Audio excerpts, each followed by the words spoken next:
Hi, everyone. Welcome to SBR Sports Picks. My name is Peter Loshak. His name is Jimmy the Bag, and this is the Loshak and the Bag show for Black Friday, November 23rd. Jimmy the Bag. I burned out a little bit last night. Obviously, it's a massive card today on college basketball, college football, everything. I focused on what I'm doing well, which is NHL. So I did look at the overnight lines on the NHL card. I think I'm going to skip college basketball today. College football, of course, a bunch of 12 o'clock games that are already off, and we will not look at those, but the games that are coming up in the afternoon are kind of interesting.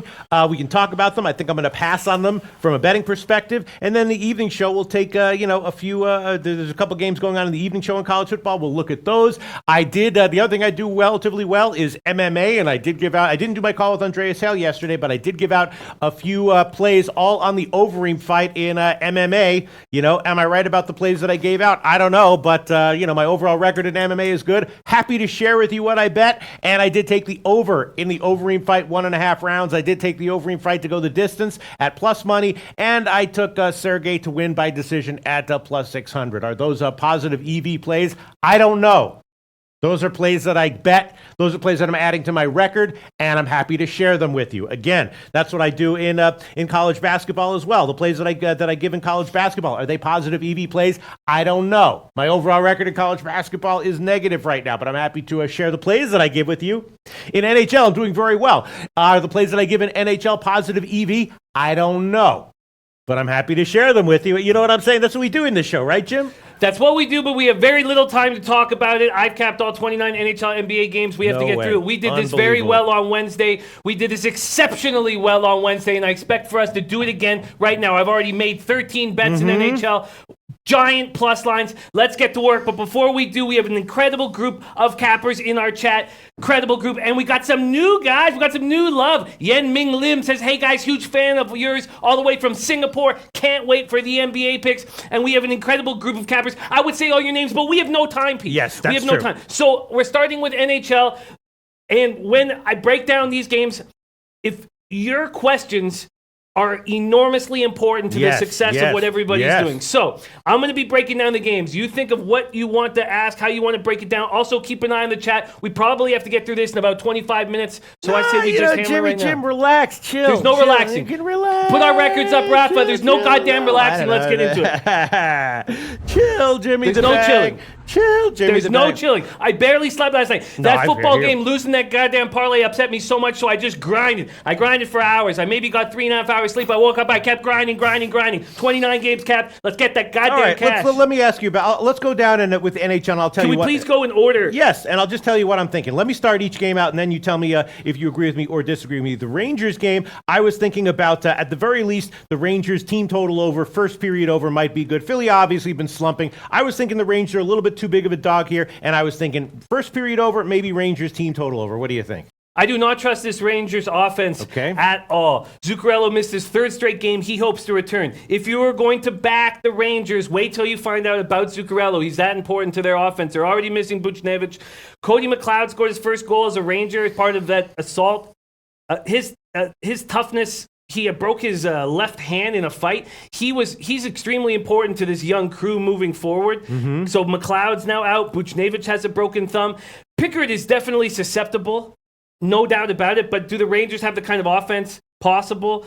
Tomor says, I've done well betting against Philadelphia at 1-10 against teams with winning records. I think this is a good spot to back them. Early start, New York just flew in today. I like the Flyers here, but I'm not going to back them with Pickard. He's just too weak of a goalie. I think the Flyers are a much better team than the Rangers. I'm off of this game. I don't feel comfortable at all. Rangers have won 3 straight, 9-1 and 1 their last 11. We talked about how much value they would give us. They've outscored their opposition 11-3 in those 3 games. They finally got off that New York Islanders Schneid, yes, that's just been bothering so much. That ended an 8-game losing streak.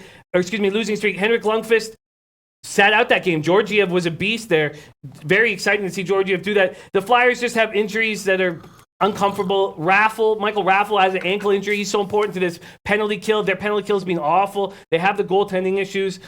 Hextall has been preaching practice with Carter Hart. I have no idea why Pickard is in goal and not Carter Hart. He's their top prospect. He's on the Phantoms. He's not having a great season, but bring him up. I think this is a mistake by Hextall.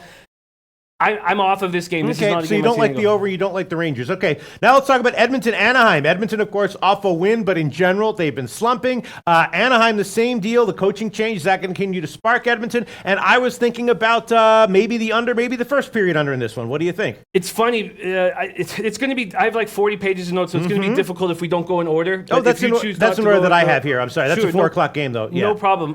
No problem. It's funny starting out with these two games because these are two games that I'm uncomfortable with. I don't want to back the Ducks, and I certainly don't want to back the Oilers. I don't care that Hitchcock is in. I think what's wrong, what's poisoned in Edmonton is much deeper than who is coaching this team. And I don't think that McClellan was the person at fault. In 7 of the past 8 regular season games between Anaheim and Edmonton being decided by 1 goal, 5 went past regulation. So if you want to go for a big score, maybe take a shootout or overtime, but I'm not comfortable here. Anaheim beat the Canucks 4-3 on Wednesday night. That's their second regulation win in their past 16 games. They continually are bringing in more rookie defensemen. They have Andy Welinski and Josh Mahura have been brought up. They already have Marcus Peterson and Jacob Larson. That's 4 rookies on defense. But I don't really trust Edmonton. I could see the Oilers being a play here.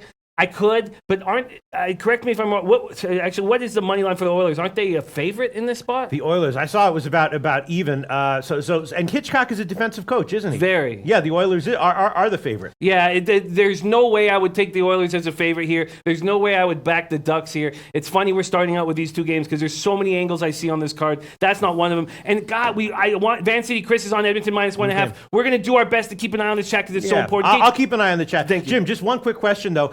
Edmonton, how is Edmonton offensively? Because I'm thinking about unders here. I know McDavid is a beast, but with Hitchcock emphasizing defense, what's your take on Edmonton offensively in general? I don't know what is going to happen with his team with Hitchcock. He's just such an old school coach.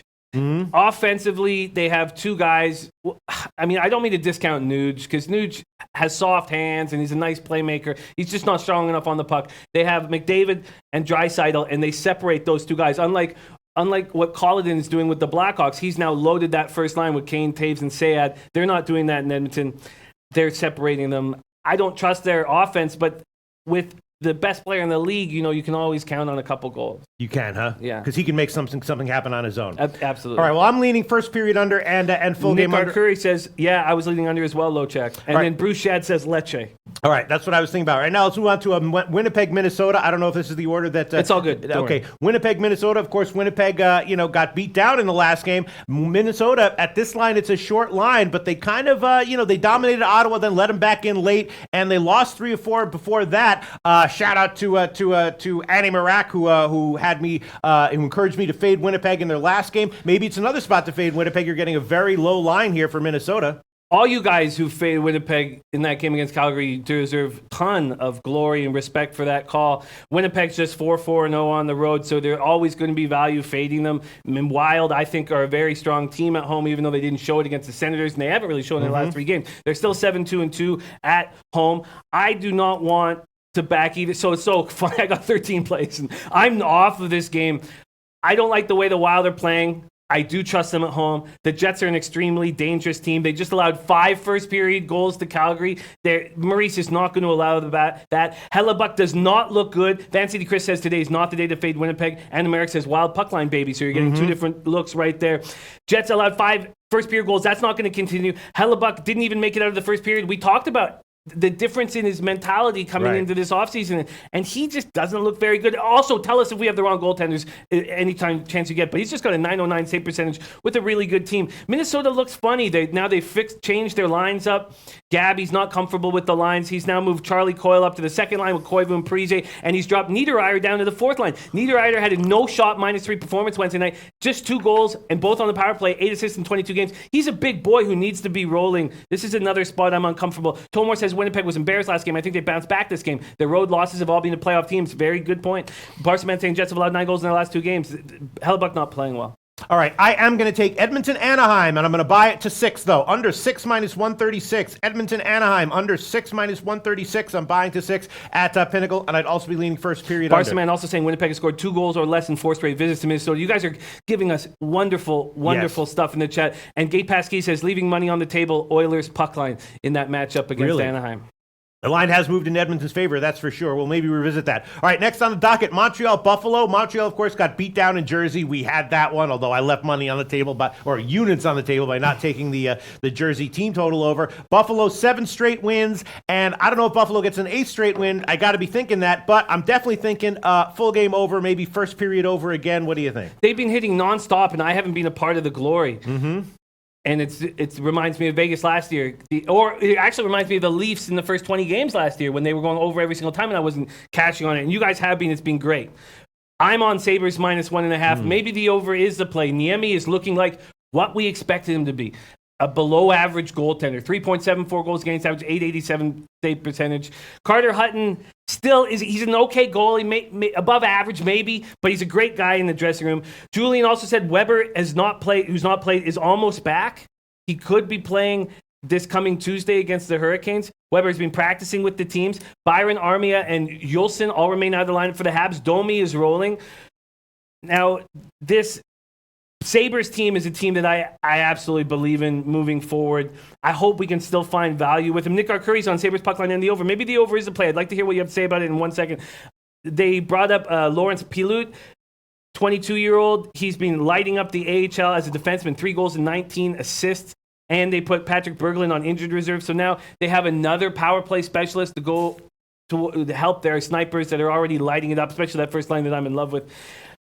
Tomer says I'm on Buffalo. The market doesn't respect streaks, but they're playing great. I'm on them here. Okay, I'm going to take it right now. I'm going to take Sabres minus 1.5, and tell me about the total. Plus 210 is what we can give you on that one. That's at the Greek. And the total on that one, it was just a standard 6 when I saw it on the overnight line. And I'm tempted to take again here another team total over 2.5. Just 2.5 at a big favorite line, minus 170. But yeah, the total is just, standard 6. Not much movement at all. I was thinking first period over. I was thinking Buffalo team total over. It feels like this has to be an overplay. It has to be. Okay, so how bad is Niemi?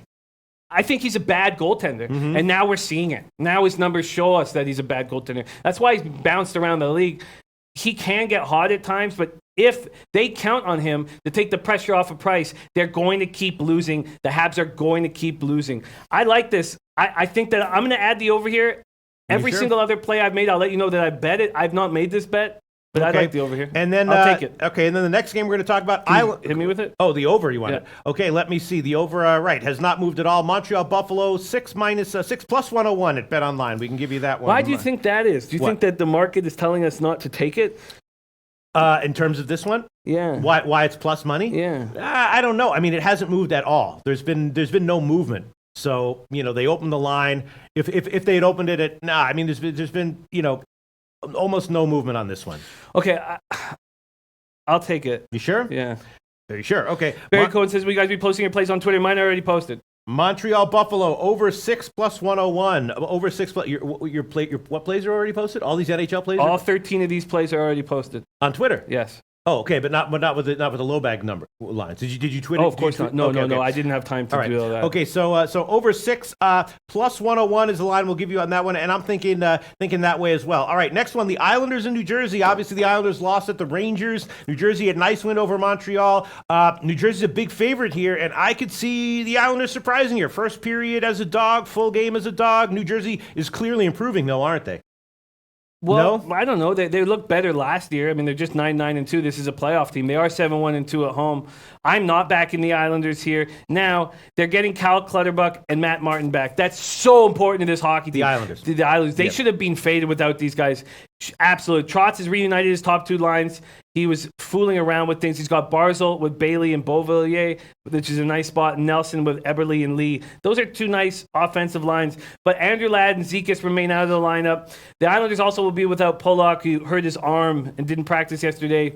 He's a nice defenseman. But in saying all that, I'm going to back the Devils here. I don't like Boyle being out of the lineup. I don't like Santini and Vatanen being out of the lineup. But I just think this is a team that is rolling. And if Matt Martin and Cal Clutterbuck have if they're playing at 80 or 90%, these guys only know one gear, and it's to hit hard and to forecheck very, very hard. In saying all that, I'm taking the Devils minus 1.5. I like what they do at home. I like this team moving forward. Lehner also got to have a red flag now. We know the issues he's dealing with, and he's had a few bad games in a row. Now he's got a .906 save percentage, 2.99 goals against average. Barcelona says New Jersey has lost 11 of its last 16. Sure, but they're 7-1-2 at home. I'm taking the Devils on the puck line here. Okay, we'll give you the Greek plus 175, minus 1.5. Okay. Perfect. Next one, Detroit-Washington did not have an overnight line, so I did not look at that game. Do you have anything to say about that one, Jim? Absolutely. Okay. I'm on the Detroit Red Wings money line here. Yes, Holtby came back and looked good. Maybe he can turn around his season. Howard looks awesome right now, and he's the kind of goalie that can get streaky.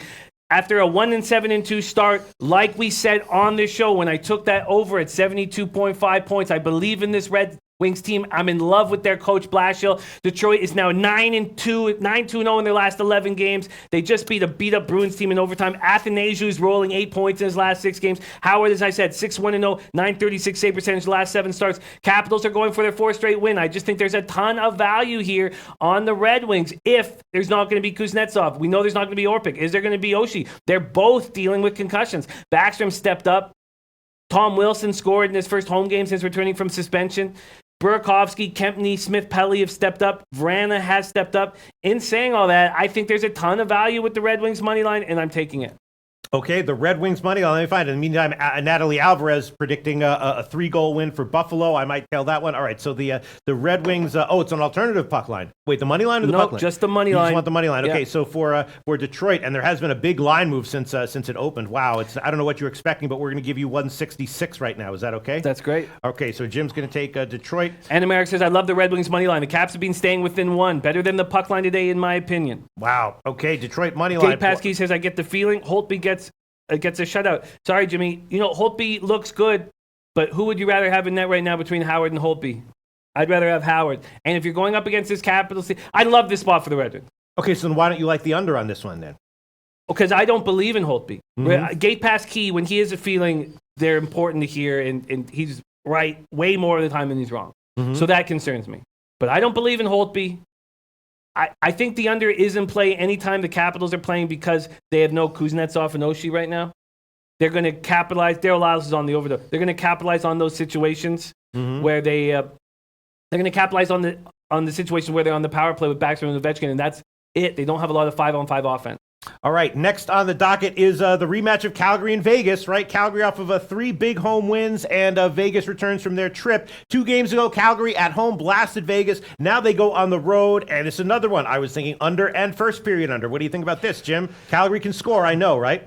Yes, and Pacioretty's been a big boost back to the Knights. I like the way the Knights looked with Pacioretty back. In saying that, I'm still backing the Flames, but have decided not to take the Flames on the puck line, just to go on the money line. Pacioretty, 4 goals his last 3 games, getting rave reviews from his coaching staff. Pacioretty is a guy who turns it on and off to the anger of all Montreal Canadiens fans. They're still missing Stastny and Haula. This Flames team, 4th team in NHL history, first in 30 years to score 5 or more goals in consecutive first periods. They're rolling. Riddick is a beast. We talked about him early in the year. Sam Bennett is so important to this Flames squad. The whole reason why I took all the futures on the Flames this year was because they had a second line finally. And they have a third line too. They're rolling. But I love Bennett. Bennett is a 4th overall draft pick. He needs to get rolling. He's a big boy, too. He is rolling right now, and it's huge for this team. He did miss practice. He blocked a Bufflin shot with his forearm. I expect him to be in the lineup. In saying all that, I'm backing the Flames, but just on the money line here. The money line, we can give you plus 120. That's at Bet365. All right, so you think that because I was thinking about an under here, but you think that we might see more offense than maybe. No, I could see that. You're getting a 6. Yeah. And what are you getting it at? Just slightly juiced to the under, but and you think that Yeah, I definitely don't dislike that play. It's dangerous to do that against this Flames squad right now. Right. And how about just picking your brain here? How about the Vegas team total under? How about that? Pacioretty's rolling. They don't have that centerman, but that first line's doing nothing. Yeah, I like that. I like Riddick. 8-1-0, 2.04 goals against average, .930 save percentage. I was sent a private message very early in the season. What do you think about Riddick? And I was saying that the Flames brass has done the work for us. They're keeping him there year now for what I believe this is the beginning of his 3rd. He was there last year. But they've been planning on him taking over the number 1 goaltending position. So we don't need to do the studying. They've done it for us. I said, believe in Riddick. And I think we should. All right, I'll think about what I want to do here. Next game, Toronto-Columbus. Interesting, of course. Columbus's last game was at Toronto, and Toronto won 4-2. Now there's presumably revenge where they're at home. I was thinking maybe a first period over, maybe Columbus team total over. That's what I was thinking about this one, Jim. I like your Columbus team total over. Yeah. I'm on the Jackets, Blue Jackets -1.5 on the puck line.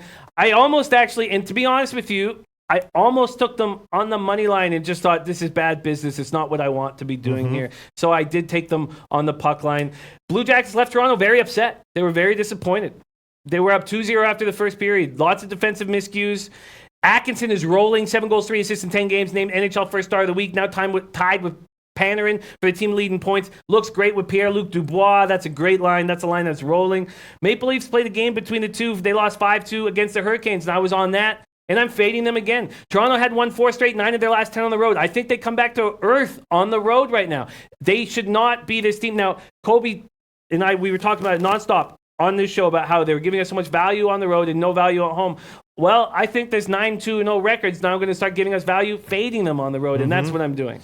All right, Columbus. Mitchell Shaga says, is Riddick playing today? I'm seeing Smith expected. Thank you for letting us know, because we never know exactly what's going on. Yeah, I'm seeing unconfirmed. Okay, God, I hope it's Riddick. God, I hope it's Riddick. And Gay Pasky says, I'm with you on the Flames, Jimmy. Might even go puck line. A good team who has a goalie they can trust and start playing at their talent level without worrying about Smith and the pipes. And then we found out there may be Smith and pipes. I expect Riddick. I'm hoping for Riddick. All right, so you want Columbus on the puck line. Yes. That's going to be +225. I will take Columbus team total over 2.5 -159. Columbus team total over 2.5 Look at this great stat by Barsaman. Okay. The Blue Jackets are playing on 3 days rest. Have won 14 of their last 17 games in that situation. Nice. Barsaman, that's hot. Thank you. All right, I'm going to take Columbus team total over 2.5 -159, and I'm also going to take a shot with the first period over in this one as well. Toronto against Columbus. Let me just find that line so I can quote it here, and it will be -129 at Pinnacle. So I'm taking Columbus team total over and the Toronto Columbus first period over 1.5 -129. Next game on the docket: Pittsburgh against Boston. Pittsburgh, of course, rolled Dallas after a long run of losing. Who was on that one? Jimmy the Bag, as well as anyone who tailed Jimmy the Bag on that opinion. Boston, sluggish, injuries. I don't know. Maybe an under, maybe Boston team total under. That's how I was thinking. What do you think? Penguins -1.5 without a doubt. How are these Bruins going to get through this? It's the type of situation where you don't know if they will anymore. Bergeron now out. Maybe, top 5 important players in the league. Brandon, so let's talk about defensemen. Brandon Carlo, upper body. Zdeno Chara, left MCL. Charlie McAvoy, concussion, and he's their most important defenseman. Don't think Chara is, it's McAvoy. McAvoy is actually close to coming back.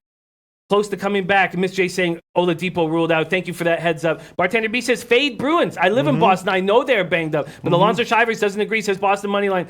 I don't think this is the spot for the Bruins. Not when the Penguins have a bad record this year and Crosby freshly back and looking great. They're also missing John Moore with a lower body injury defenseman. They're also missing Euro Vakanainen. So yes, they did thankfully get back Kevin Miller. They got Kevin Miller back, but that's not going to be enough. This is bad. Bruins have reached deep for a replacement. They had Connor Clifton, Jeremy Lauzon, Jacob Zboril. They have fewer than 10 combined games in the NHL. Now they miss Bergeron for a month, Chara for a month. They're in a bad spot here. Halak has taken the number 1 job over Rask, so Halak will be in goal. Tormor says Pittsburgh's won 1 game. I don't trust him even with Cosby, but Boston has injuries. Ooh, God, I trust the Penguins here. Yeah. Murray's injured, so we don't need to worry about Murray dropping the ball. We got Casey DeSmith in there, 239 goals against average, 924 save percentage. And even on the road with last change and everything, it doesn't matter. I love this spot for the Penguins, -1.5, and I love it. Yeah, because Boston is just the guys that are replacing them. How do you know that the guys that are replacing them, are they untested, or are they guys that you really don't like? No, they're guys that may have careers in the NHL.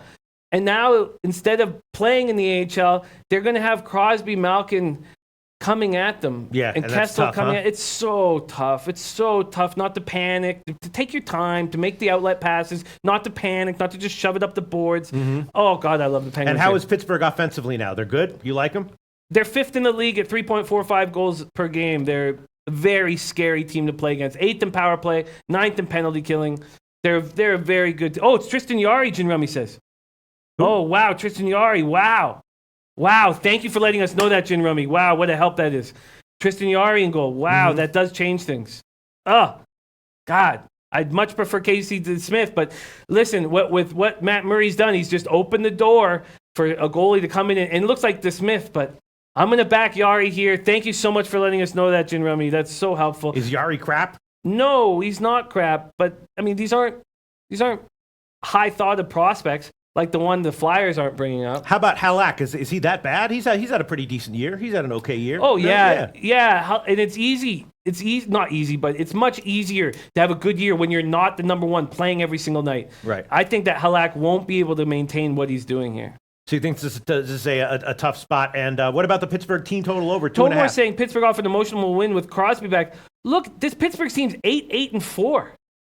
They need wins right now. Mm-hmm. Crosby's going to that dressing room saying, we need wins right now. And they're going to get them. They're going to get them right here, -1.5. All right, so you're taking, all right, hold on, let me just find it. Pittsburgh, where are you? Pittsburgh, okay.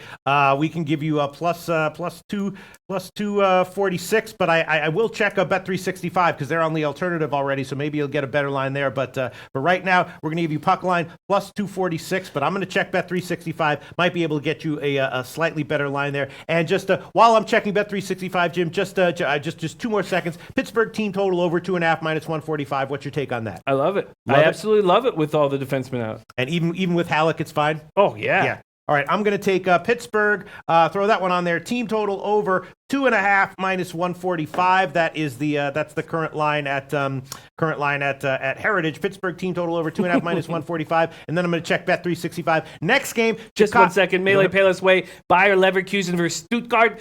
Both teams to score and over 2.5. Handing that out to everyone. And Miss J, hilarious. Dwight Howard's ass is out. I now think of them as two separate people. All right. Chicago and Tampa Bay. I'm going to check for a better line for you for Pittsburgh puck line, but Tampa Bay feels like Tampa Bay -1 no-brainer, right? -1.5 for me. Right. Domingue playing great. I didn't realize this, but he almost quit after his terrible run there with the Coyotes last year.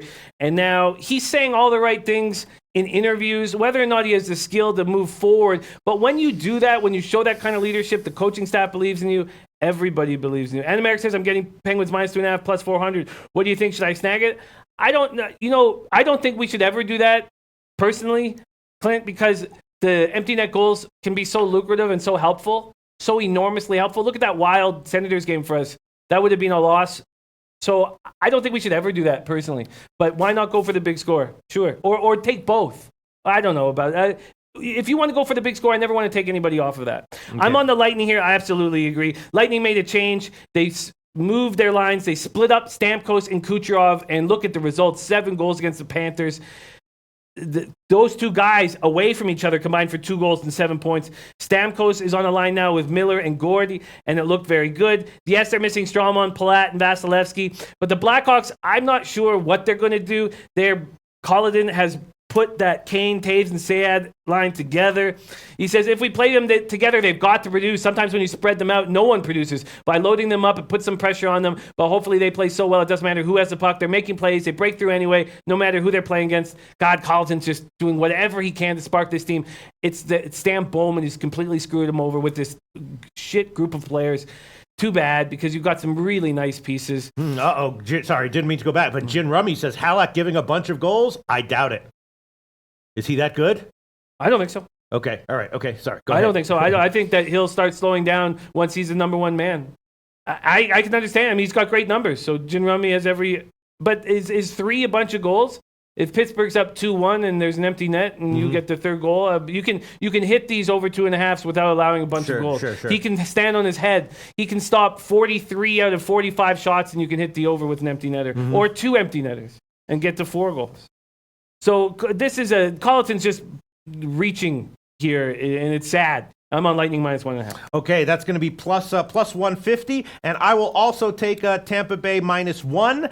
The money line is -190, the puck line plus 150, so I'm going to take Tampa Bay -1. Jim's going to take Tampa Bay on the -1.5 line. Then we have Florida against Carolina. Florida is off of their big loss to Tampa Bay, and Carolina, rolled Toronto last game. I think, what was I on that one? Oh, no, I was on the Carolina team total over on that one, and I don't know. I'm thinking maybe, again, first period over. What do you think? Carolina's an undertrending team. But my only over on the card until recently.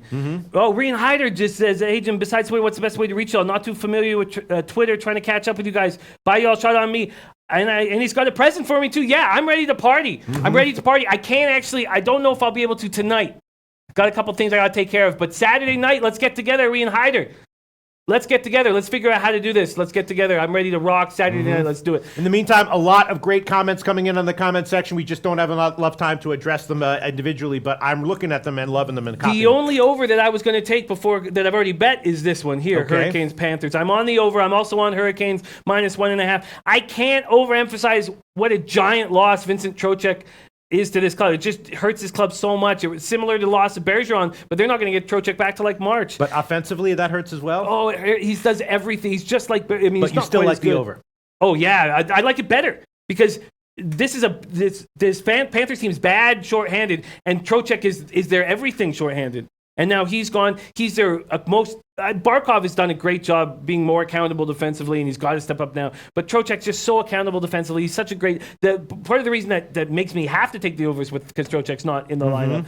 Hurricanes 3-1-1. This is a six game homestand. I really like backing teams in game 4 and 5. 6 not as much, but I'm going to do it here. Hurricanes outshot the Maple Leafs 29-11 in that first period. The most single period shots on goal by Carolina in team history. And the 29 shots are the most in the first period in the NHL since 97-98. Florida gave up a season-high number of goals. Bobby Lucifer does not look very good right now, and he's a very streaky goalie. Sorry, I just have one question about the Tampa Bay game. With Domingue in goal, that's still okay, right? Oh, yeah. Yeah? Okay. Yeah, he's a character guy. So I'm on the over in -1.5. The over and -1.5. Yes. For Carolina, you want -1.5. All right, so hold on. So Carolina puck line, that will be the best line here, plus 188. Plus 188. Carolina puck line plus 188. And the over for Carolina, Florida. Oh, shit. Let me just. I have the first period here, so I will. Sure. I'll throw that one on there. But McElhinney, what about him? You like him or? Well, I love McElhinney, but is he going to be in the line? Is he going to be starting? I thought Darling was. I'm seeing McElhinney. I hope it's McElhinney. I'm seeing. Hold on one second. I'm sorry. No problem. Let me find it. There's so many games. Okay, here. No worries. I'll keep moving on because there's. Yeah, I'm seeing McElhinney confirmed. That's great. That's bad for the over though, right? These are two offensive teams.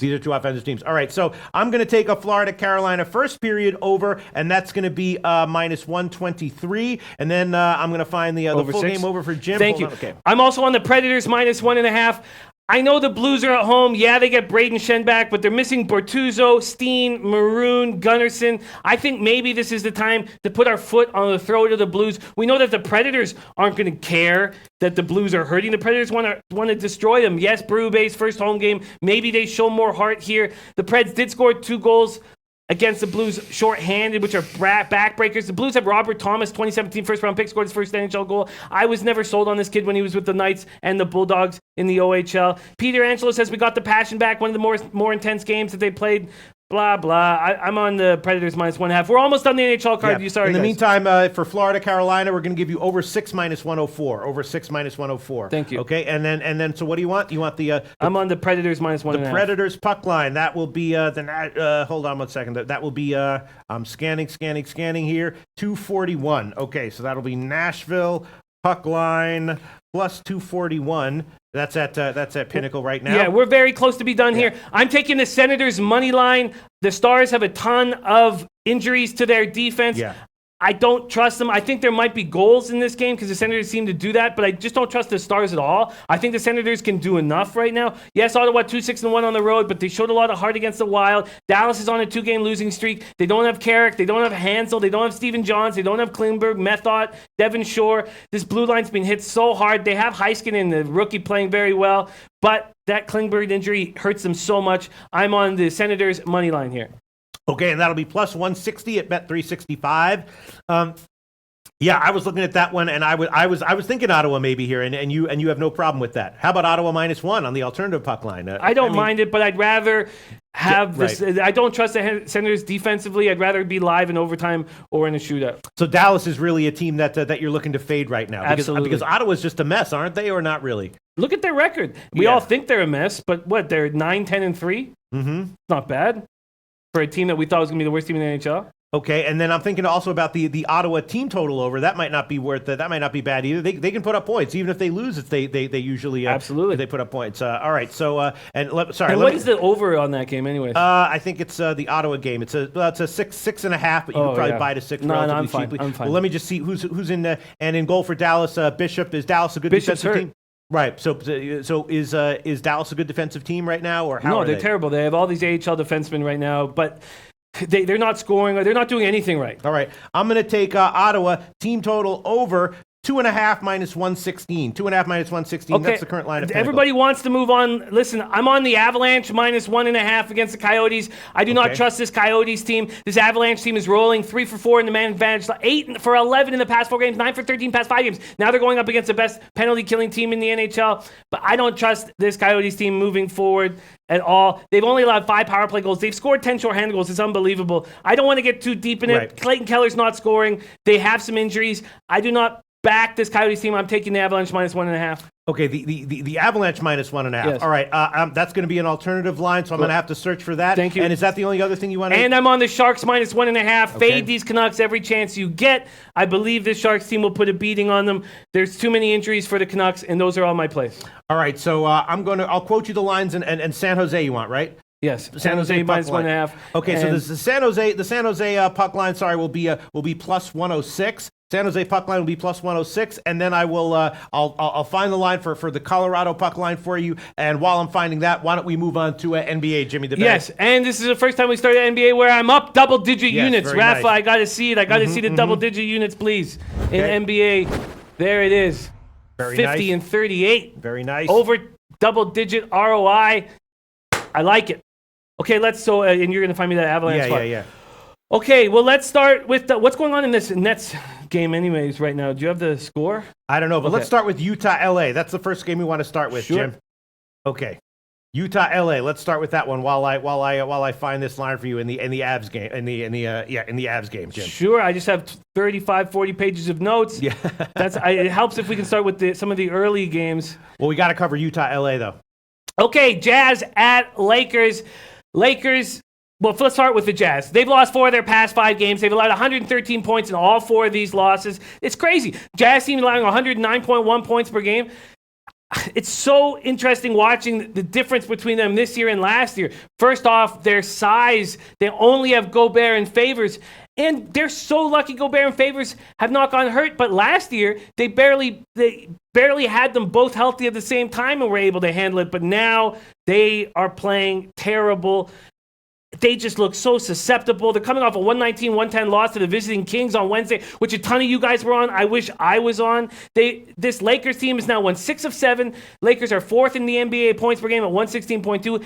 And even when they lose, they're very tight games. 8 of the 17 games they've lost, decided by 4 points or fewer this year. And the Lakers lost the first 3 because LeBron wasn't sure exactly how to finish these games. Now it looks like he's got it. They've won the past 5. LeBron, 28.9 points, 8.1 boards, both better than his career average. Now, JaVale McGee and Tyson Chandler, they've got 2 guys they can throw at Gobert. That may help a lot. McGee off to the best start of his 12-year career, averaging 13.4 points, 6.6 rebounds. He hasn't averaged more than 6.1 points, 3.9 boards in 5 years. Rondo's out. Josh Hart is questionable. This is a healthy Jazz team that's playing so badly right now. Rapport, Wando, Lakers -2 and under 221. Interesting. Barry Cohen, under 221. Okay, and by the way, the line for Colorado, I checked Pinnacle, and I'm getting you plus 262 on the alternative puck line. Beautiful. Plus 262 on the alternative puck line for Colorado. And again, San Jose puck line plus 106 also at Pinnacle. I'm not going to review all the NHL plays. No, we don't have time. Yes. Nasty Nate says, Pete, MMA. Do I have 1 second to Nate? Nasty Nate, again, I don't know if these are positive EV plays, but I can tell you that I'm on them. I'm happy to share them with you. And I can tell you that I did catch that Annie Marak likes it as well. I took the over 1.5 in the Overeem fight. The over 1.5. I think I got minus 115 in the Overeem fight. I also took that fight to go the distance at about plus 210 or something like that. And I also took a long shot bet with Sergey to win by decision at about plus 608. Plus 608. Those are my 3 plays. Let me see. Yeah. So I took the over 1.5 rounds in the Overeem fight. The fight going the distance at about plus 210, and Sergey to win by decision at about plus 608. great. Andy Marak, again, said that he likes the over. Are the plays that I just rattled off positive EB? I don't know, but I'm happy to share them with you. All right, let's get back to it. King Rail joining us. Thank you so much for joining us. As Braun off 2 emotional wins, might have to take the Jazz tonight. I can understand that. Ski Profit joining us too. Tune in the right time. Lake Show. Ski, who do you like? King Rail moving towards the Jazz. I just can't back this Jazz team with the way they're playing. It's funny. It's so funny watching a team completely rolling. Snyder being hailed as a genius last season, and now people wondering if Snyder could be the problem. Rapport Wanda says jump on Warriors under 221 before the line drops. I'm ready to hammer that, absolutely. But I feel very uncomfortable backing the Jazz, and I feel pretty comfortable backing the Lakers. Now, I don't like backing teams that are having their first home game off of a road trip, and that would be something that would keep me off of the Lakers. What's the line on the Lakers right now? It's not a huge road trip, though. Yeah, that Jazz game, once again, what did I say about that game? I like the over, the Sacramento team total over, and did not have the balls to give it as an official play, but I'm going to try to whine as little as I possibly can in the future going forward. All right, so which line are you asking about here? For the Lakers. The total or what? No, the spread. The spread for the Lakers. Okay, let me just find it. NBA. Where the hell is NBA? Sorry, I'm seeing college football. For the Lakers, it is 2 or 2.5. 2 or 2.5. Yeah. I'm interested, very interested that King liking the Jazz here. I certainly am not going to back the Jazz under any circumstances. And I think the Lakers feel good about themselves. It was a successful trip to Cleveland. I know they only won by 4 points, but it was a successful trip for the King. I think you'd have to be thinking over here, no? Well, I would, but not when all these cappers are on the under. They are, huh? I'm not going to go up against everybody. I feel like, oh yeah, Flipper13 says, no, I jumped on the Mississippi State under. God, I smashed. That was one of the rare opportunities to smash both games in NCAA football last night. Good, because having a bad start in NCAA basketball. Jazz, Lakers, I'm going to spend more time on this game. I'm surprised that people are liking the under. I guess they're thinking that the Jazz have to step up at some point. I'm not going to back them. I'm not going to trust them. J.R. Smoove liking the Lakers. Jeremy Miller liking the Lakers. Why are they all liking the under? That's interesting. It is very, very interesting. Yeah. So I'm going to stay off of this spot at this point. Okay, great. Funny comment from Nasty Nate. All right, so let's move on, Jim. In the NBA, I just ran out of time, so I'm just going to once again wait and watch and listen to what you guys have to say. What do you have to say about what NBA games you want to lock in, Jim? First off, I want to lock in the Raptors' first half against the Wizards. Raptors had a slight stumble, respond by winning 3 straight on the road, smash the Hawks on Wednesday night without Kawhi. Raptors, they just feel like a team that you can trust. When Leonard does play, he plays 33.4 minutes a game. That's a career high. Missed the first meeting with the Wizards, a 117-113 win. We have Anunoby and CJ Miles questionable. Norman Powell out. But Toronto 9-0 this season against teams that have a winning percentage below 500. We know Dwight Howard's not going to be in the lineup. Scott Brooks credited Markieff Morris and Thomas Satoransky for the big comeback win. No mention of Beal or Wall. There's something going wrong. I know they finished their homestand 3-2. They won 4 of their past 6. But I am backing the Raptors first half here. The Raptors on the first half. All right, let me give you that one. That should be about, hopefully we can get you a 5.5. Let's see. No. Yeah, there you go. Intertops, -5.5, -110. That's why line chopping is so important. Everyone else has 6. Bookmaker, 6.5. But Intertops down at 5.5. So we can give you that one. 5.5, -110. All right. Matt Mado with the Raptors symbol. Matt Mado in Toronto says, Raps, I like them tonight on the alternate line. Not loving the 10.5.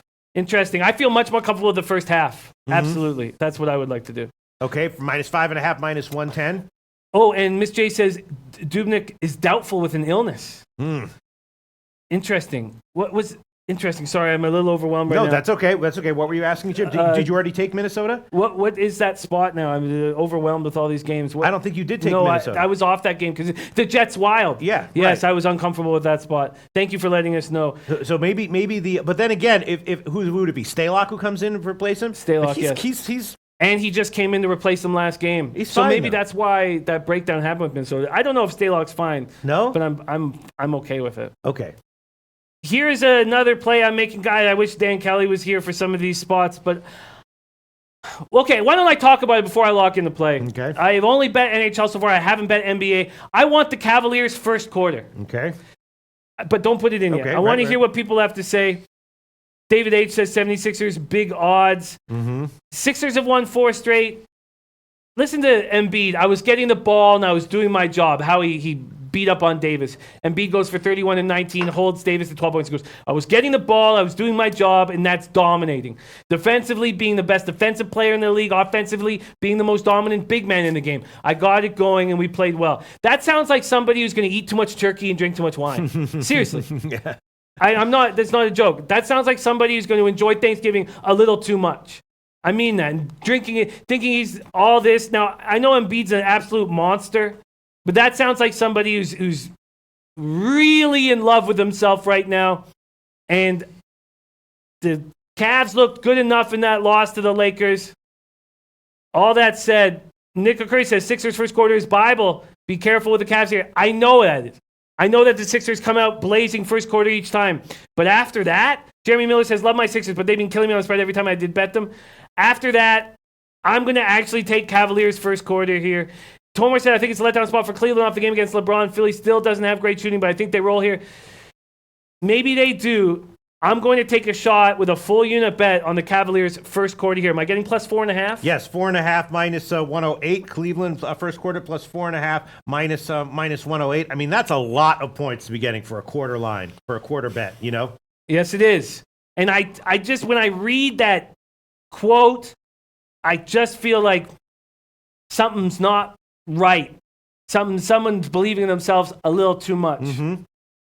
So that's my play. Okay, I'm going to keep rolling. Can I keep rolling? Yes, and in the meantime, I'm just seeing some other things. Interestingly, just talking about MMA, Andy Marak says the Ngannou line is way off. I'm all over Ngannou. Ngannou, of course, is a big underdog to Blades. That's very interesting. We'll talk about that a little bit more later. Okay, go ahead, Jim. Baseball Bob saying loving the Bulls today. Bartender B says, no way this Memphis game goes over. Why don't we talk about this Memphis game right now because it's starting very early. Memphis Grizzlies, top team in the Western Conference. Can you believe that? Carrying a 5-game winning streak. They've won 7 of 8. Grizzlies just beat the Spurs 104-103. Conley goes for 30 and 9. Grizzlies are 8-3 in November. All 11 November games, the Grizzlies have held their opponent under their scoring average. But this is a high scoring average for the Clippers, 117.9. Clippers squandered that 24-point lead, lost at Washington on Tuesday. So they've had a couple days to regroup from that cross-America flight. 11-6 Clippers are. They're playing good. Third in the Western Conference. Mbah Moute remains out for the Clippers. My initial take was to take the under here, and then I got a little uncomfortable. What is the spot on the total? It's definitely crashed about 4.5 points from opening. So it's down to 210.5 now. And from 214. Yeah. That was stupid. If I wanted it, I could have got it at 214 or even 213.5 really early this morning. I'm not going to take the ass end of this. I can understand what... in fact... Memphis has just been so good against the spread, especially as a dog. You know what I mean? In fact, that over seems appealing to me now. Oh, really? Yeah, now that it's down to 210, it does. Twat Waffle saying, Jimmy, no, the Cavs will no-show. Hate hearing that from Twat Waffle. We know he's in Cleveland watching this team very closely. You know what? I just feel like Embiid drank a few too many bottles of wine on Thanksgiving. Tomer says Memphis is playing hard, but they got the Spurs right after they beat Golden State. I think the Clippers roll. They've been great at home. I'm on the Clippers minus 3.5. Dante Higgs says Clippers is a play. The Clippers might be the play. I just hate backing these teams after a road trip. It's not a big... You just backed Toronto. Toronto's on a bigger road trip than either. Toronto is such a deep team. So maybe are the Clippers, but the Raptors are... And the Raptors are flying back to Canada, not flying from Washington all the way to LA. Good point. I'm going to continue doing that, even if you say this is a short road trip or whatever. I'm just pointing it out. You know. You've pointed out a few times today. Yeah. And I'm going to continue doing it. Okay. I think that the over may be in play at this point. What do you think, Pete? It's just the Clippers have been a dead over team. The Memphis has been not a dead under team, but a very, very low scoring team. I mean, if you look what happened recently with Memphis, they went up against another dead over team, which is Milwaukee on the road. And did they pull it down or did Milwaukee pull it up? Milwaukee pulled it up. That game had a similar total. The closing total on that one was 212, similar to this game, and that one flew over 230. So obviously when Memphis goes on the road against a team that plays up tempo and likes to go over, they get pulled up. It's not don't you feel like it's the home team that sort of dictates the pace more than the road team? In general, that is the case, unless there's a home team that decides that for whatever strategic reasons they want to agree with the pace that the road team is taking. But my man Thomas Corrigan, Clippers do play fast, and Memphis has game to keep up with them score-wise. I was liking the low over 2. I'm in. You want it? I do. Jim, a contrarian play here, at least as far as the current market moves. That will be, you want that one, 210 minus 109. You want that one? I do. Okay, Jim's going to take Memphis, LA Clippers over 210 minus 109. That's the current line at Pinnacle. Now we have Rockets at Pistons. At first, I was going to take Pistons +5, and then I stopped. I just have such... Oh, and Rapport wanted on the under 213. That's not good to see, but still, okay. It's fine. Maybe it'll land on 211, 212. It's fine.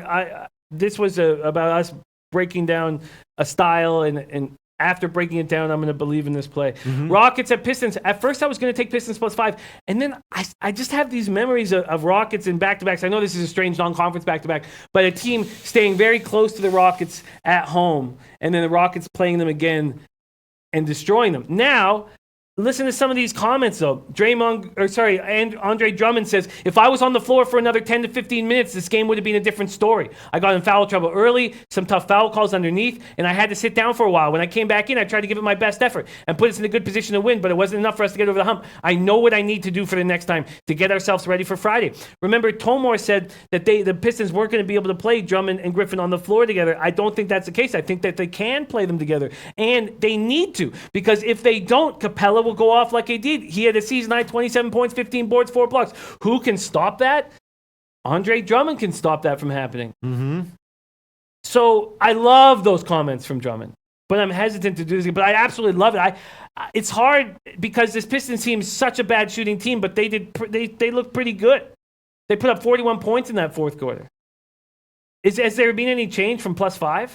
On the Pistons game, let me just find it. Hold on one second. The Pistons game. Shout out to Daryl Lyles. Shout out to Daryl Lyles. It's down to 4.5, although the Greek still has 5. See, this is what Tomor is saying, and I agree with this. He says Houston was flat against Detroit at home. Usually, when a team almost loses to a weaker team at home, they get up for them on the road. Exactly. That's so fresh in my memory. But I read what Drummond says, and I think, ooh, I want to back him here. He's gonna make it personal. Yeah. Capella went off in his face, but it wasn't in his face because he was on the bench. My man Thomas says, I'm liking this over 2 at 215. Both offenses are just on a roll. Detroit and Houston are both shooting well from deep. 2 days ago, they scored 250. I was on that over 2. Wow. So who likes the over here? Thomas Corrigan.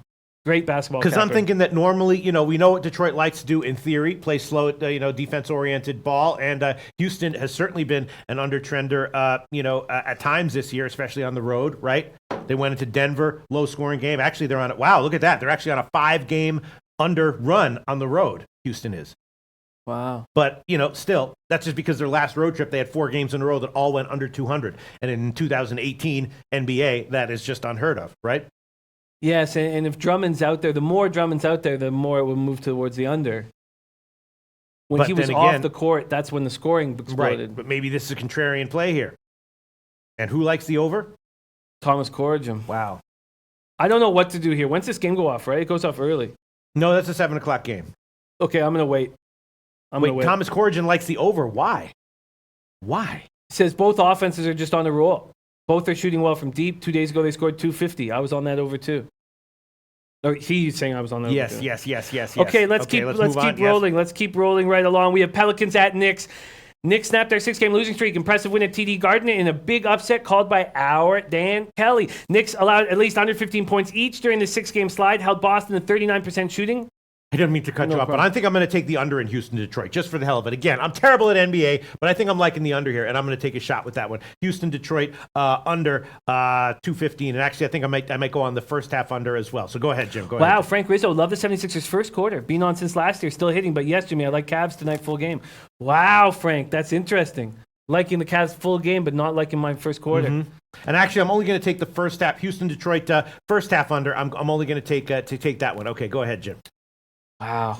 Very, very. Oh, and Barcelona under 5-1 in Pistons last 6 versus a team with a winning record straight up. Wow. Knicks have allowed 115 points in each game. Burke, 29 points, 32 minutes off the bench, 11 assists, 4 3-pointers. Fizdale says there was one key. It was Trey. He carried us home. New York shot 50% from the field, 50% from 3. Celtics have now lost 3 straight, but I don't even know why I'm talking about them. Irving scored 22 points, 9 for 25. Why am I talking about the Celtics? Sorry. I don't very know. Early But I'm taking Houston, Detroit, first half under 109 plus 105. That's the current line at Pinnacle. Okay, go ahead. Pelicans fell to Philadelphia. That was a really nice comeback. Pelicans, last time they faced the Knicks, they were way down early, and they came back in a very impressive fashion, but Melee Payless way on Knicks first quarter. After the Knicks play so well, I'm very hesitant to back them. I'm very hesitant to do all this stuff. I'm going to stay off this right now. King Rail says Detroit can put up points when forced to score. Their offense is surprising me more than their defense. So he doesn't like this under then. Nate Barrera saying Jimmy Cavs looked like shit last quarter. I understand, Nate. I'm making a play on a belief that Embiid enjoyed Thanksgiving too much after that extremely impressive performance and will be not very good early. That's my belief. I'm staying off this Pelicans-Knicks game. I may look at it more. I was on the Pelicans first half when the Knicks smashed them first half and then came back to lose. Okay, so I'm on Cavs first quarter. I'm on Raptors first half. Dan Kelly saying, just making sure you saw this. I'm driving home right now. I'm doing some analysis for the evening show. Good, because I've only locked in 3 plays. And Tuchula says the Knicks are going down tonight. Dare Lyles, anyone like Raptors, Wizards over? What is the total on that game? On the Raptors-Wizards game, it's about, let me see, the Raptors-Wizards over. I mean, it's high. It's around 230. Let me just find it exactly what it is. 230, 231. I just can't trust this team, the Wizards, and Scott Brooks right now. And Tuchula says, Pelicans coming off a close game. They are fired up. Let's talk Celtics, Hawks. Hawks have lost 9 straight. Celtics lost 3 straight. Steven's saying there's a lot of things. We have a myriad of issues we have to fix. Al Horford, questionable. I believe somebody put out that Al Horford is out. I believe someone said that Al Horford is out right now. If he can't play, which now I believe is the case, Aaron Baines, Daniel Theis going to be getting a lot of time. Atlanta coming off that 124-108 loss. Taurean Prince only started scoring double figures. Trae Young limited single digits for the 4th time in the last 5 games. Jeremy Lin had a season-high 26 points. You know he's just being showcased to be traded. Suns, Magic, Bulls should pick him up. I guess not with the Bulls because they'll get done back soon. Atlanta played without Alex Len and Omari Spellman. You know what we saw? We saw how important Spellman is to this team. Spellman's now probable. Len is doubtful. Corey Simmons on the Hornets +6, and King Rail saying that he is out, and Farshad Hassami is on the Raptors and the over. I don't know what to do with this Celtics team. I did know to take the Knicks +14, but I think that helped seeing guys like Dan Kelly and then Trotwam agreeing with Dan Kelly on the money line. When you see that, it's pretty easy to back a double-digit dog. That was Miss chasing Horford out indeed. I don't know what to do with this Celtics-Hawks game, and I hope we hit this card pretty hard in the late show. Okay, and we do have to move on at some point because we're not going to get to college basketball today, but we do have to touch just a little bit on college football if you want. Go ahead. Definitely. So we'll try to get through this in the next just few minutes. Heat at Bulls. Interesting spot here. Another spot maybe we should fade the Heat, but it's very dangerous backing this Bulls team. Hassan Whiteside has knee tendonitis. Don't know if he's going to be playing, but he's traveling with the team. When he does travel, he usually plays. Tyler Johnson going to miss this game, as is Goran Dragic. Both guards did not travel with the team, so they're also going to be out Sunday in Toronto, most likely. If Whiteside's out too, I don't think Whiteside will be out, but Olnick's been a healthy scratch at times, and they have added by big bad Bam, and we'll see if Bam and Olnick get the run, but we'll have to wait on this. Bulls are 27th in points per game at 104.2, but they're coming off 56.8% and a 124-116 win over the Phoenix Suns. Again, Zach LaVine was back in that spot, getting over the sickness. I just don't trust the Bulls to play with any kind of consistency. Corey Simmons is on the Knicks +11. I think the Bulls might be the play here, but the market sees that the Heat are missing their guards. What's the spread on this right now? On the Miami game, it's 3. Yeah, I'm going to spend a little bit more time. Ryan Cartway says the under in the Heat game is my play. That sounds like a great spot because we know that the Heat are going to be able to do very little. We saw what they did with no point guards. They put up 92 points, shot 36%, missed 15 of 19 shots in the 4th quarter. When the defense ramps up, are the Bulls capable of ramping up defense in the 4th quarter? What is the total in the Heat Bulls? 213, I think I saw. Let me see. Yeah, 213. That does sound appealing. Has there been any movement? Very, open at 214, so a small move to the under. So you just don't like the Heat offensively right now. Well, they just don't have their point guards. There's going to be no distribution. Ellington doesn't seem to be able to do it, and he's not a point guard. It's not on him to do it. I find that under very interesting. I'm not going to pull the trigger here. Not going to pull the trigger, but I find that. Why would you not want to pull the trigger? I just don't trust the Bulls being able to play lockdown defense. I watched, even though they've had some nice defensive games over the past 10 or so. I watched that full Pacers game. They put up 40 points in the first quarter. All they had to do was man up and play some defense, and they lost that game by 30. Which one? The Pacers game against the Bulls. Yeah. When was that? Friday night. They were up. They were up. Oh, 29. You mean the Toronto game? No, the Bulls Pacers game on Friday. Or no, Bulls Bucks. My fault. Bulls Bucks Friday night. Okay, Bulls, when they were Bucks. on the road. Yes. Okay. Bulls Bucks Friday night. They were up 29 points, I believe, or 29 or 19 going into the third quarter, and they lose by 30. They're just impossible to trust. Corey Simmons taking that over Memphis Clippers, like hearing that. Okay, I'm going to take some more time. The Spurs Pacers, Oladipo's out. If Sabonis is out, I'm going to back the Spurs. This Pacers team, we saw them last year look terrible without Oladipo. And then they played that one good game, and I was like, I don't know if I believe it. I faded them in the next game. They were 1-8. They're 1-8 over the last two seasons with Oladipo. 0-7 last season. If Sabonis is out, I'm taking the Spurs in this spot. And then Hornets Thunder is a tough spot. I can keep hammering these games, but you guys want to move on to college. Hold on. Dad Fenn, before when I gave my pick, he said, interrupt for that lousy play. Shut up, Pete. Dad Fenn, I'm doing it again. I'm interrupting for another lousy play. Dick. And you're going to listen while I do it, Dad Fan. I'm going to take the under in Miami and Chicago. Yes, Chicago struggled against Milwaukee, but that was on the road against Milwaukee. Totally different situation. Now they're at home against Miami, and I will take the under here. And this one is for you, Dad Fan. I interrupted to add on another lousy NBA play, and you're going to sit there and take it and listen, Dad Fan. Under 213 minus 102. Oh, no, yeah, 213 minus 102. I will take that one.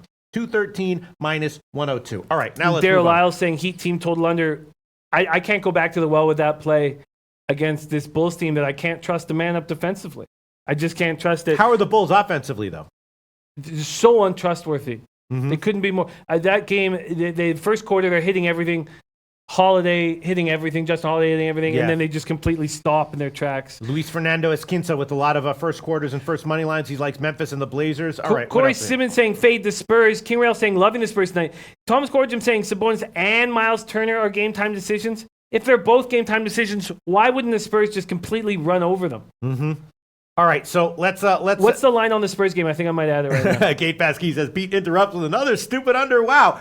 I bet you both these cash, Gate Passkey. Gate Passkey. What's the Spurs spread right now? The Spurs spread right now would be 2.5, 2.5. Bet down a little bit. We do got to get to college football just for a couple of minutes, and college basketball we're probably not going to get to. But people, if you have any plays on college basketball, we should probably start just requesting them now. People start posting them now because we're not going to get into them. Okay, I'll take the Spurs. You want it? Yeah. On the spread? Yeah. Okay, Spurs plus 2.5. You want that one? No, I'm going to take them on the money line here. Okay, the Spurs. If it's good enough. What is the money line? Is there any? It'll probably be about 115 or so. Yeah. If it's just 115. No, 130 at UWager. We can give you that one. You want that one? That's what I'll take. Okay, so Jim, we'll give you line shopping here is so important. Spurs money line plus 130. That's the current line that we can give him at UWager. All right, are we done with NBA? Yes. All right, once again, Jim's plays. Spurs money line. Toronto first half minus 5.5. Cleveland first quarter plus 4.5. Memphis Clippers over 210. And we have tons more to talk about on the late show. We'll hammer this NBA card very hard. And my two stupid unders that I just wasted time and interrupted Jim's awesome handicapping to shout out there, and you guys had to sit there and listen to it.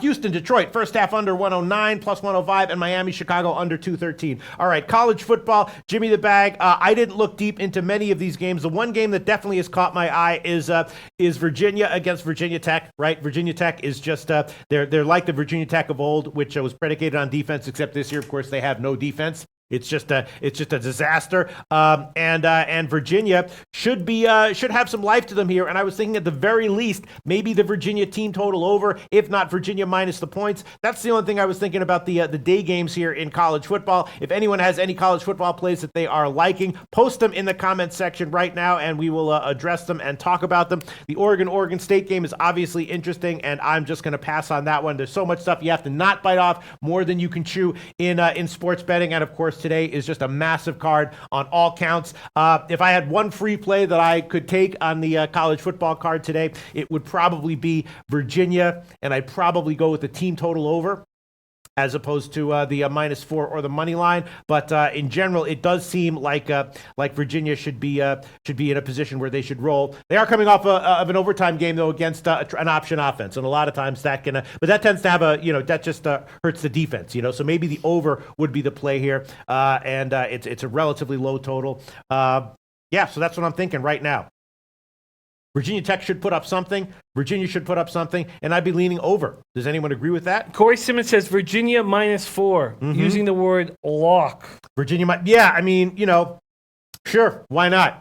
I'm thinking Virginia minus the points, the over, and Virginia team total over might all be good plays.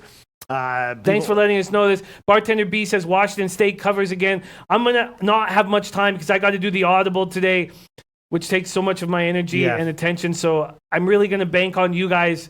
I would like to make some plays, and I'm really going to bank on you guys for your help. Definitely. And Q Peso liking South Alabama plus the minus the points, and that is an interesting game. Yeah. In the beginning of the season, I was thinking that South Alabama might be a team that's crappy, but that might be a little bit decent against the spread. And of course, that has not panned out. They're a crappy team that was also bad against the spread. Baseball Bob also on Virginia. Okay, right. These are cappers that I would believe in. Corey Simmons saying USF, USF. Yeah, the line has moved in South Alabama's favor, and Coastal Carolina has also been pretty crappy. South Alabama's coming off of finally coming off a cover, and now they have a relatively easy assignment here against Coastal Carolina. The line's moved in their favor. That might be tailing, and you know what? I think I am going to do that. I'm going to bet that one. I'm going to take South Alabama here in college football. Who said that he liked it? Was it who said they liked South Alabama? Where the hell is it? Yeah. Let me see. Where is it? I'm looking for South Alabama pick. Whoever said it, I don't even remember who said it. It's okay. Let's keep rolling. Let's keep rolling. South Alabama. Right. It was Q Peso. Peso plus the points in college basketball and in football. Jeremy Miller took USF as well. Bartender B's on in Cincinnati after losing last week. Oh, Randy Lockhart, NCAA football Apple Cup, Washington. It says slam it. Melee Payless Way is also on Virginia. Yeah, wow. Virginia seems like the play. At the very least, team total over. Let me see what the team total would be here for Virginia here in college football. Where is it? Come on. Yeah, 26.5. Yeah. 26.5. Oh, wow. Corey Simmons, God, isn't this the greatest stuff? I go to USF. I think he told us that before. I think I forgot. Yeah. The boys are ready for this game. South Florida, huh? Yeah. It is a big line. I can't even remember what the hell the line is. I love that stuff. Yeah, definitely. Twat Waffle, West Virginia money line. West Virginia. Okay, yeah. Wow. So he says he likes UCF, right? USF. South Florida. Okay, catching a big number there. Yes, and Gate Pass Key. I hope you all have profitable nights, especially my good buddy Pete. Thank you very much, Gate Pass Key. Nate Prayer saying, Jimmy, watch night. Lonzo's on fire. He's playing with confidence. I would like to take the Lakers here. I really would. I'm going to wait a bit, but I would like to. Jim Rome's douche asking if that fan is the shitty comic from the 90s. I don't think it's that the guy who won the first ever last comic standing. I don't think it's that guy. Oh, Etinchala says USF stands no chance today. USF, really? Yeah. Wow, very interesting. Tomor says, I'd lean Virginia, but their offense isn't as good and it's hard to lay points in rivalry games. Oh, and Jesus Cabrera, UCF will destroy USF. Okay. Wow. A differencing of opinions. But Antoine Seymour's on the UCF team total over too. All right, I'm just going to take South Alabama here, and I'm going to take the Greek line. South Alabama -1, -110. That's in college football against Coastal Carolina. South Alabama -1, -110. That's the only play that I will add on in college football. And is that it? Do you want to wrap it up? Again, college basketball, we just ran out of time. But why don't we just, it's only 10 after 12, we could do like 3 or 4 minutes and hear what people have to say about these big games. If you have any on college basketball. Yeah. All right, you have anything to say about college basketball, we would love to hear it. Let Let me see. Here we go. Barry Cohn with an injury report for tonight against the Spurs. Oladipo out. Sabonis questionable. Turner questionable. Interesting. I love it. Yeah. And you gave me the Spurs money line. Yes. I love it. Very nice. I absolutely love it. Billy Exotic says, doesn't matter if USF is ready. Matt Mado, Washington State -2 is his only college play today.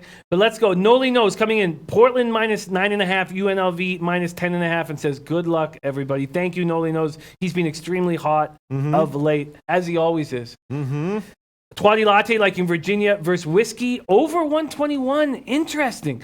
So we've done that the last 2 games in a row. Both Twatty and I have taken the over in the Virginia games. We lost by a half point and won by a half point. And I was very curious to see what he was going to do with this spot against Whiskey. Wow. Taking the over again, Twatty. God, that's interesting. Bartender B says, wish I took Villanova. Sean Glass on Miami -8.5, Virginia -3.5. That college football, what? And we have a, do you see that? What? We need extra time. Yeah, no, we need. I need extra time to study. Yeah. Yeah, not to sit on camera and tell people that I didn't have any time to study. Yeah, no, listen, I'm happy. Once again, Jimmy the Bag has a ton of NHL plays here. I have a bunch of NHL plays, and I did look into the card. I'm feeling pretty confident about the NHL plays that I got going right now. I feel like I might still be leaning stuff on the leaving some. If there was, it would be the over in Stars Senators, I guess. But I don't know if the Stars are playing that kind of a hockey right now, and I don't think they are. And Stars Senators. Did you give that pick? No. No, you didn't. Right. No, that's why we're talking about leaving money on the table. Because I did take the team total over for Ottawa. I think that's a smarter play. I think that's smarter. Because I just don't trust the Stars to put up money. Barry Cohen on with Wisconsin with the points. What a game that's going to be. DJ Big Boss backing Noli knows his play on UNLV. UNLV's a strong team, and they tend to play very, very strong defense. I'm interested. And shout out to Big Boss for, again, putting money in our pocket with that under. Going against the market. I mean, the guy, it is Thanksgiving weekend. I'm going to take about 10 seconds to say thanks to DJ Big Boss. Gives handicapping opinions that go contrary to market moves that wind up winning, and makes videos that make us laugh our asses off. And there's going to be a Big Boss video on the Late Show. Unreal. Shout out to you, DJ Big Boss. Big Boss, I'm also working on a trip to LA. You know I'll be rolling with you. We'll shoot some things, get to the horse track, get our drink on. All right, listen, I don't have anything for college basketball. It's just I just plumb got burned out last night, and I was just like, you know what? I'm just going to pass on this card today. Anything else you want to add, or we can wrap this up? Kylie Reynolds seems to be liking a Marshall +9. Let me see. Let me just check what that is. There's so many games. It's hard to even just check. It's hard to even just check a game here in college basketball. One more saying Wisconsin should cover. Virginia's offense depends on turnovers and getting in transition. Wisconsin doesn't turn the ball over. The reason Virginia almost always loses early in the tournament is when they don't get turnovers against teams like Wisconsin. Their half-court offense isn't that good. I can't even find the Marshall Nate game. Pereira, definitely. We'll get the whole team together. You know that, man. DJ Big Boss got the red carpet for you, man. Can't wait, DJ Big Boss. You're my guy. Get Trot Wham together. God, I love that. Can't even find the fucking Marshall game. Don't even know where it is. It's okay. All right, Jim. Do you want to wrap this up? Yes. This has been a tough week. It's been a very, very difficult week. Wednesday and Friday were very difficult. Dan Kelly says, thanks for making my ride home a lot faster. I'll see you guys at 6. Yes, we are going to hammer. We've done, the hockey work's done. We'll just go over picks, maybe answer a couple questions. Yeah. That's done. Yeah. NBA, we need to hit those late games, and we got to focus on college sports tonight. Okay, that's it. We'll be back at 6 o'clock Eastern time, everyone. Thanks so much.